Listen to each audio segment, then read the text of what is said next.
We're back at it, Monty. Happy How you doing? Monday. Happy Monday. Happy Monday. Another edition of Get Found. And be seen. That's right. That's right. And it's a Monday, ready to start the week right. The Reek White. The I week love right. mixing up my Week letters. right. That's so much fun. Alphabet soup. I had fun saying it like that, though. It's pretty cool. I used to do that with my kids all the time. In fact, it got to the point where I just started doing it like naturally. Wait a minute. Like talking to other people. Whoops.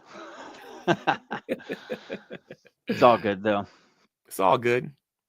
I'll go back and do my drills. I have a group of drills. I have a bunch of drills that I do even when I'm speaking, singing, speaking. It's just really helpful to get the speech or the presentation going. It's like doing stretches for a race. It's like doing stretches. Calisthenics, stretches, jumping jacks for the mouth. For the mouth. Or as the vocalists say. I was going to say for the the mask. That's what we call it. Right on. So today, the camera trap, the impact of not being fully present, Monty. Glad we're talking about this. Because it is important when we are on camera, whether we're taking a walk and we're speaking, whether we're in our place, our studio, wherever we record at, and we want to deliver something that's valuable for people, that's going to give people a result. If you're one-on-one talking to somebody. Right. Absolutely. They're the camera in that circumstance. Exactly. So that's a great thing. So Monty, have you ever been on a Zoom or some kind of live event or on camera event, which is a live, where this is a live here, and someone was speaking to you like they're speaking downwards to you, or if you really looked up, you could see their nostrils and you felt like this while they're talking to you? Has that ever happened to you? Well, I didn't feel so much like they were talking down at me, but I did have the up the nostril view, which is distracting.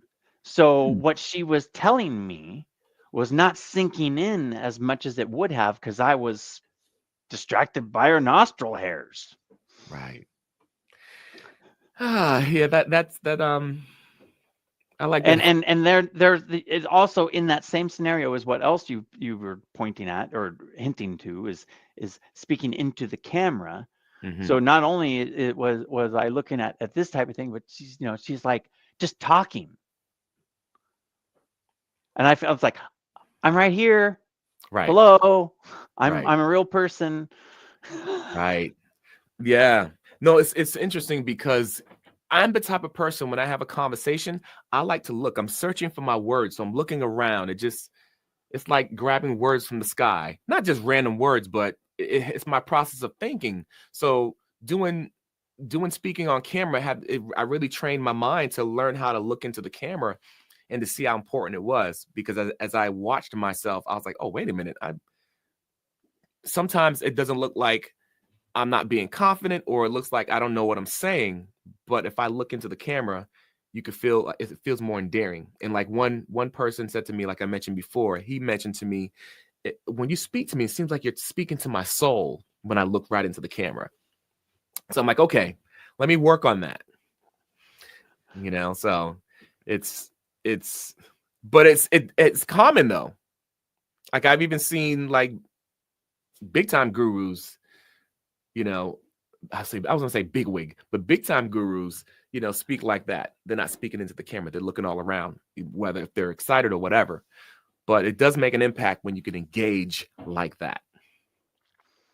I like a balance because I think that potentially you get the opposite end of the spectrum where the person is rigid and they're just like nonstop staring at the camera, and well, then there's the too close, but just the okay, and here's how the thing goes, and then there's that other thing, and then and it's like, whoa, dude, relax a little bit. There's the natural part. I think looking away from the camera, maybe not strategically, but naturally. Right. Times when you're looking for a word and it's Right. natural. When you hey, there was this guy, oh, he was that thing. Right. It's that I looked away for a moment because I needed to get that thought. But then when I had it, I'm back in delivering. Right. Right. Yeah, it's having the it's funny, we talk about balance, and that's pretty consistent, which is great. But it is helpful to have a balance with it because it gives that natural expression. It's the basic it's pretty much your how we are as human beings, our natural state of being able to communicate like that. Looking at, thinking, it's the whole process. And that gives the whole human being experience. Yeah, I'll just drop this in there then. It's really a solution. But I just have to point out that the teleprompter is huge in that field Mm. because it's hiding the camera. So if the camera itself is something that is the mental block, Yeah. the teleprompter, just for the fact that now I can look at the person I'm speaking to Right. rather than a camera. Right. So that's how I overcame speaking into the camera. I don't Oh, think about it. In fact, yeah. it would be interesting if I had to go to a studio and there was a camera there. It would be new. I would actually have to mentally prepare and mentally take steps to do that, because right now I don't see a camera. Yeah. It's just Carl. I'm talking to Carl or talking Yeah. to whoever it is that's on the screen. Right. Right. That's good. Yeah, I've never thought about it like that. The teleprompter can hide the camera. And I'm for that. Some people are against the teleprompters with the whole text thing, and I get it. That's a whole other conversation. But I am a fan of that, Monty. If that's something that's gonna get that whole roadblock out of your way, absolutely. And let And me let me I love that. identify that Yeah, I'm not using the teleprompter. There's no words or text on my screen. right, I don't, so when I say teleprompter, right, it's really just a screen with the camera behind it. That's all I right. wanted Yeah. For you, yeah, that's great. for And that's my situation. Right. right, right. And that was the looking into the camera type of a thing. I Yeah, didn't want to have to think about it. And that was the way that I was able to trick my mind into, well, I need to look at the person I'm talking to. hmm, So we'll just put the camera behind that. right. It's interesting because I think about the whole process of being a performer, which has to do with this. And you're not necessarily performing, but when I train people in this area or the arena of the arts, you do look at technical things, and then you have to put it out. You have to shove it to the side. And so, what I love about what you just said was because what I love about what you just said was great because you're given a hack to say, let me just get this out of the way. Whether if I'm consciously thinking about it or subconsciously thinking about it, it's not a thought anymore. Let's just do the thing. You know what I mean? So it reminds me of that. Just do the thing and don't get stuck in your head, because if you do, you won't be able to be present. So good stuff. Yeah. I love that. I'm gonna use that, Monty. That's a powerful story. Yeah, well, there it is. That's the story, a Mhm. real life true story. That was Mhm. my story and how Mhm. I moved along. Yeah. I had the webcam up on top of the screen for the longest time. Yeah. And what I was finding was that I'm looking at the screen at stuff, but then I'm wanting to have that connection. So I want to look into the camera, but now I'm not looking at the person. I'm looking at the camera. And it was Yeah. like, yeah, that's just not working for me, because Right. part of the communication is not only my facial expressions, but the reading the person I'm talking to's facial expressions. Right. So that's a little bit, not when you're on camera, oftentimes there are no other people's facial expressions. And if you're presenting in a large format, you're potentially not going to have anyone else's image to put up in front of you. Right.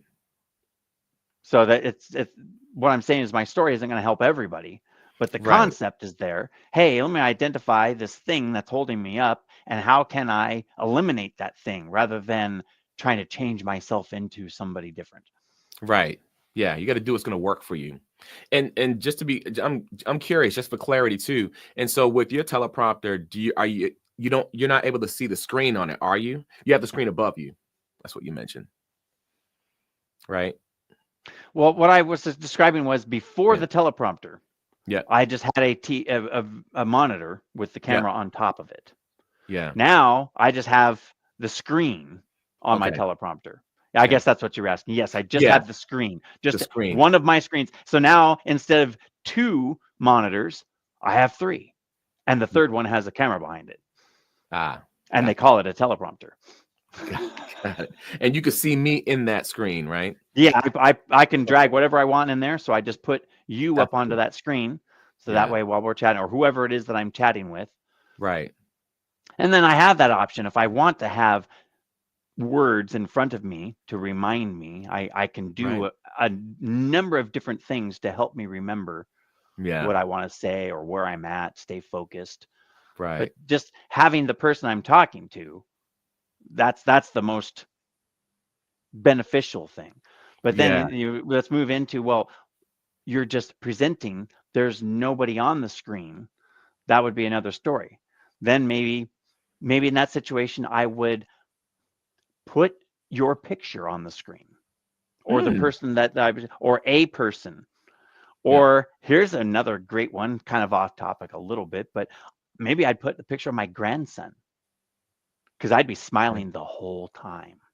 Right. So there's just different ways of handling Yeah. that same scenario. And I think it does have to do with our topic, because we're talking about being present and whatever you can use to help you to be present in your communication. So those are some great tools and tips. So love it. But yeah, I'm a fan of it. I'm a fan of the teleprompter, and the specific one we're using is the Elgato one, which allows you to have the screen. Some teleprompters don't allow you to have that screen inside the teleprompter, but Gotcha. Well, I'm glad this one does, because that's my main use. right. Me too. Me too. I just need it to be bigger. The little small screens, not ideal. Yeah. I understand though, because it's got to be on that arm, and you don't want it to be 90 pounds. But Right. sometimes I'm squinting to see what's on that little screen. Right. So But that's because it was ultimately designed to have the text on the screen. It's not really designed to be a screen like the main screen you look at. right. But I'm sure enjoying it. Yeah, it's a great tool. Well worth the investment. Right. Well, so let's talk about the impact of not being fully present.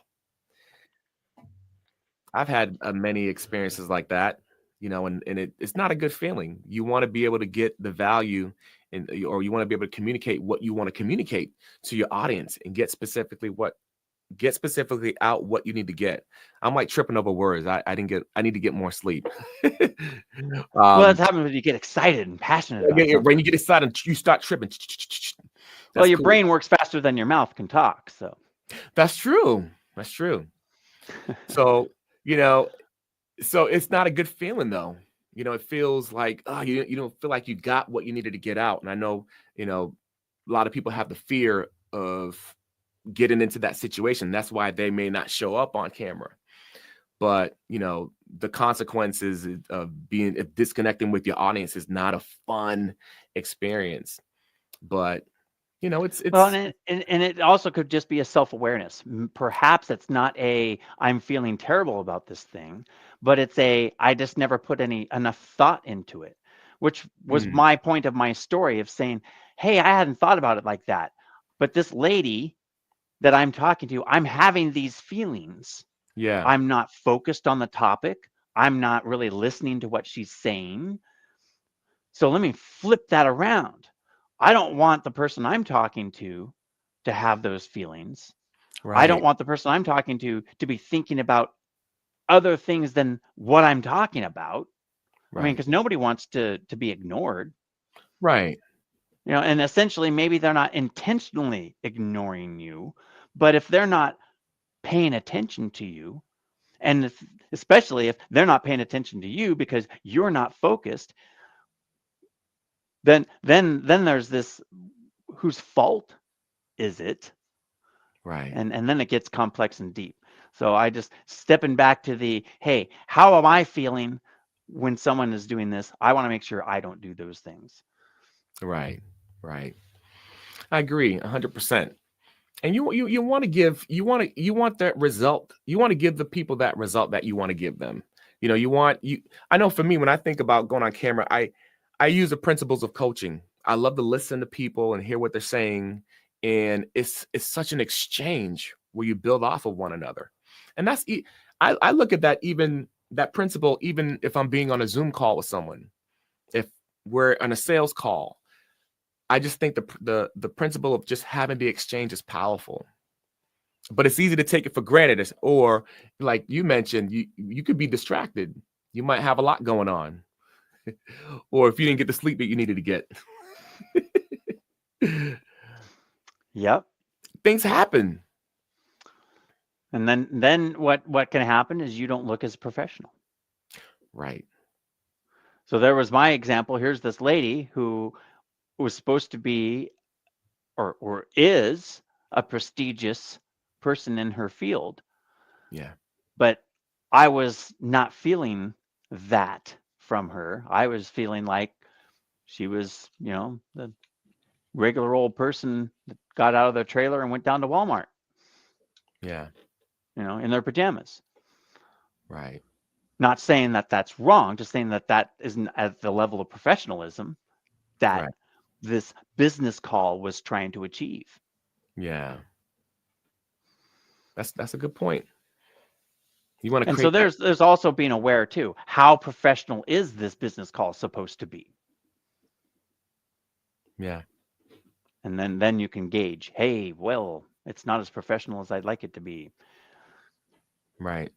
Or, hey, this is pretty casual. We don't need to be super professional. Let's keep it cool. And that's a whole other conversation, because then you might get into the conversation of expectations, because sometimes you might get on casual, and then the next person might be expecting you to be professional. And we're all different people. Yep. So knowing your audience, knowing your Right. topic, and being flexible, pivoting. Man, there's a lot of topics to talk about there. A lot of topics within this topic. But let's narrow that back down to just that being present. Right. And part of being present is looking at the camera or eye contact. So if it's not a camera situation, it's with another person. Yeah. And like I mentioned before, that's where it really gets creepy, when it's live.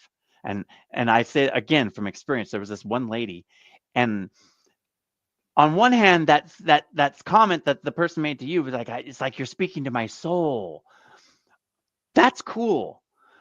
It looked like she was burning holes into my soul. She just was staring, and everything she said, she's just staring straight into my eyes. And it creeped me out. Right. Because it looked forced. It looked like she was intentionally staring into my eyes and not looking away. And I don't know, creeped me out. Right. It just really creeped me out. So there's that natural. You look in to make the point. Here's this really big point, but now I need to think about something. All right, now I need to make that point again. Right. It reminds me, like even in the business world, I know for me, I experience, where you learn things like the power poses and the power stare and all these different things. And, sometimes even doing stuff like that, we might go from our training that we might have learned 15, 20 years ago, but it doesn't work. Things, and you know how it is, things change and how you show up, how you need to show up. So I thought about that when you mentioned that. And so striving to have that balance, like you mentioned, is definitely dead on. And then feeling it out, like we're exchanging right now. We're vibing off of each other. We're exchanging energy. You know, do you feel when I do certain things, if I stare, I'm staring a hole in you, are you looking uncomfortable? Okay, well, maybe I might need to switch up, feel it out a little bit. That's okay. But it's that Yeah, that's self-awareness. yeah, yeah. When you have the feedback, Hmm, that's wonderful. You know, right, so when you have a crowd, when you're in a Zoom, when you're face to face, those right. types of things, you get to have that feedback. It's Yeah, it's more difficult if you are just presenting and there's no type of feedback because it's just a camera. Either it's recording or it's streaming and you don't have a connection with the audience. right. I think that's the more challenging situation where you're going to get caught up in routines and where that okay I gotta focus on the camera. Well, then you don't have any feedback to tell you you're focusing too much. Yeah, yeah, right, right. So that's just why discussing it and being aware and saying, hey, and I think it's super powerful to be aware of those situations that you felt those ways. So I Yeah, keep bringing up that lady that, she's on her iPad and for her it was convenient because it was in her lap. yeah, But there was that, she'd look down once in a while, but then it looked weird too. Because now she's hunched over looking. I don't know. It just I didn't have that professionalism type of feel. right. Yeah, that's interesting. Yeah, yeah. I can definitely relate. Can definitely relate. But I like that. It's that whole self-awareness journey is helpful. If you have that mindset of being self-aware, you're able to feel it out and you can train yourself on that. One thing I was going to say too, one thing I like to do, and this comes from being doing choreography in the entertainment world, watching myself, looking at myself in the mirror, looking at how I move. And it's the same thing when I'm on camera. I like, with even the teleprompter we have, you could kind of watch yourself as you're presenting and play with it. Play with how you show up. Play with how you. That was something I was going to say earlier too about some people Yeah, don't want to see themselves. yeah, they don't want to. And the truth of the matter is too, and even there's a leveling of anxiety that can happen. So, but you Well, could there's that try it. balance too, because you could get caught up and distracted by Yeah, paying attention to yourself. right, So again, it's like, well, there's these tools and techniques that work for some people in certain situations, but that doesn't mean that right. it blankets across the board. So there's a little bit of testing out and seeing, but being Yeah, self-aware is the first step, knowing, right, okay, I'm right. not 100% satisfied with this situation. Yeah, I need to do something. And unfortunately, there's not if you're unsatisfied with the situation, then do this. There'll right, be plenty of people that tell you that, but right, there's a bunch of do thises that you could try out. right. Watch out for this way, and this way or the highway. Watch out for that. There is a power in trying though. When you try and if it doesn't work, it doesn't work. And it's interesting because I think about instruments. Of course, I got to bring in like instruments and stuff, right? Having a guitar and tuning it, or having keyboards and playing with the different keys. You don't know until you try. You listen to the key and try it out, or if you play a chord, the chord doesn't work, or it just doesn't work for you. That's totally fine. But to test it out and try it, like you mentioned, is there's a power in that as well. But the reality too, though, what's tricky about it, that's when you need a coach to help you out because to help push you, nudge you. But if it doesn't work for you and even for your mental health, because even that whole thing, I had a student one time looking in the mirror, was not even an option for her. And so I needed to respect that. I needed to not push her on that. But with that exchange, I was able to learn that about that whole situation. But just with her, I was able to learn her more. But I wouldn't have known until we got into the situation to try it out. And we were able to have that exchange and get that feedback. She was able to give it. I was able to receive it. That's good. Yeah, yeah. I found that very helpful. So yes, indeed, Monty. Is there anything else we're going to talk about?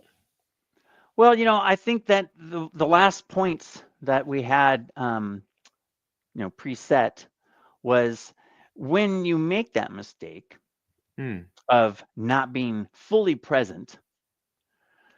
Oftentimes, what happens is you are trying to fill in for the lack. There's a lack there, Mm-hmm.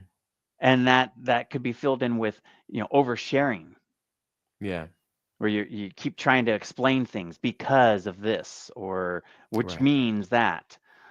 Um, Yeah. and then if you're not present, you're not sure where you're at. So your pace might be too fast, Right. or you might be rambling. You might Yeah. be oversharing, and therefore that makes your pace slow down, and now you're losing connection with your audience. Yeah. And of course, if you're unsure of what you're saying, that's when the filler words come in, which for a lot of people are the ums, but there's plenty of other words that I've been noticing people use a lot. Right. And I notice I use certain words a lot too. So Yeah. it's, again, self-aware. I think the key is identifying something in someone else and then taking that information and trying to apply it to yourself. Yeah. Earlier today, I made this statement to someone, and this is just so powerful. It's one of those, well, duh, yeah, but when you're in the trenches, you can't see everything that's going on. You can't Yeah. see what's happening in the next trench or the next trench. Right. But the guy standing up on the hill has the perspective to see the whole thing. He can see where you're at, where you're wanting to be, where the obstacles are, what you are doing, and how it is working towards those obstacles or not. And that's why you made a good point about having the coach. And that's why, because you're stuck in everything. A Yeah. coach is outside, giving you a perspective you can't have by yourself. Right. That's so true. And so even if it's not a coach, if it's just a business partner or life partner or good friend or someone else in the industry, Right. it's just a different body and a different mind that can look at it from outside. Yeah. Very helpful. That's so And true. and how that ties together with being fully present is that you can't see what you can't see. Yeah. So if you can have someone else point it out, then you can be aware of it. Even if you can't see it, you can be aware of it. Very true. That's part of the battle. Part of the journey. Part of the journey. I was thinking about G.I. Joe. Had to take you back to the 80s. Knowing's half the battle. That's right. Yes, indeed. So, Time warp there, man. G.I. Joe. yo, Joe. Well, I will say this real quick. I wasn't into that cartoon, but it was a pretty cool cartoon. I appreciated it later on as I got older. Yeah, it was not my go-to cartoon either. I was more about Thundercats. Oh, Thundercats, yeah. Good stuff. Good stuff, Monty. Well, yes. How can we keep it simple? This is, you know what? Oh, by the way, before I say that, we should do it like the keep it simple thing. This is a thought. Just we're saying it live. Do it kind of like a battle where it's like, what? How would you keep it simple? How would you keep it simple? We do that sometimes, though. Well, that's yeah. I think the topic will also lend to that Right. scenario a little bit. Right. I kind of summed it up a little bit about being present, being aware of being present. It's self-awareness. I think that is the summary for making sure you're present is self-awareness. Right. What works for you in the situation that you're in? Yeah. I love it.